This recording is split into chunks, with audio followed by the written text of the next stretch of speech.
Welcome back. We are continuing our conversation with Charlie Collicutt, the director of the Guilford County Board of Elections. And so here's a few questions from folks who, if you've got a question, you got a few moments to give us a text and we can answer it for you. This person says, can I, the daughter, pick up an absentee ballot for my elderly parents?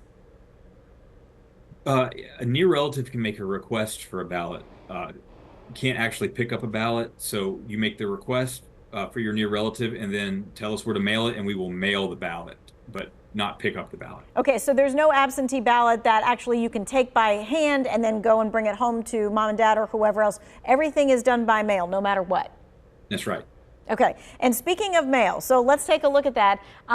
Someone was saying, oh, so you just drop it in the mailbox. And I'm like, well, did you look at the envelope? Because it says, apply first class mail postage here.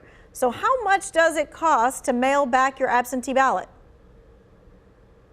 It costs $1.77 to mail it back, and that is in the instructions that are mailed out with this packet that you have, Tanya, and so $1.77. But again, it can be dropped off at the early voting site or dropped off at the Board of Elections office as well. Okay, so you have options there. If you're like, I don't want to put $1.77 postage on it, you can drop it at the Board of Elections or again at the early voting sites. Okay. This person's asking, does North Carolina or Guilford County use Dominion voting machines? No, we do not use Dominion. We use a different company for our systems. Gotcha. Okay. If I just moved to another county, where do I go to change my registration?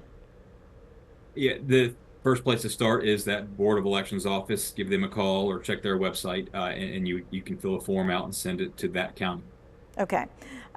This person says, I tried to request an absentee ballot for Guilford County several times, but I keep getting an error message. Why is that? Yeah, it sounds like that's an issue with that portal that for requesting an absentee ballot. It's looking for some very exact matches with the name, registration name, social security number, or driver's license number. There could be some type of error on our end, and we may not have it matched up right. So give us a call at the Board of Elections office. There's other ways to request, or we can clean up whatever the back end issue is, and so the portal can be used. Okay.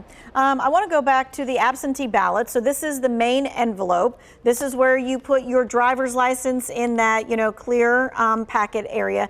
This on this side is where people are going to be doing their witnesses. What do they need to know about that? Right. This is a fundamental thing that we have here in North Carolina with our absentee by mail ballots. The voter's going to sign it, and they are going to have two witnesses witness the process of putting this ballot into this envelope. And what we need from those witnesses is a printed name, their address, and the full address all the way through, your zip code, and the signature of those two witnesses. So we need two witnesses or one notary. Okay, gotcha. You have an option. All right, someone's asking, will the early voting sites be open during the same hours as the November 5th election?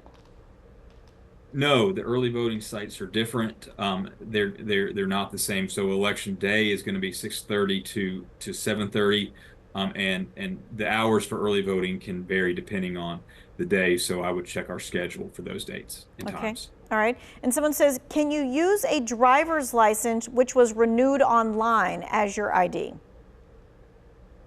So if the driver's license was renewed online and you've got the ID, you've got the physical ID, you can bring that in. If you haven't gotten your new one, but you still have the old one and it fits those expiration dates we talked about earlier, you can still use that one. Okay. There's about a minute left or so. Just any kind of final thoughts on what you want people to take away as we are 40-something days away? Yeah, well, with absentee voting, as you've demonstrated, there's kind of this complex envelope system. But really, when you boil it down, it's we want that ballot secured in these multiple envelopes. We want to see the ID eventually, seal these envelopes. Sometimes they come back unsealed, and which can perhaps delay the counting of that ballot. So just follow these instructions and take your time and do it right. Okay. All right. That being said, go ahead and do it now. That's right. Right, because it's got to be there on November 5th. Thank you so much for your time, your expertise. We appreciate it. We know that this is a busy time for you. If you missed any of our conversation that we had for the last half hour and you'd like to hear part of it again, just go to the Two Wants to Know section of our website.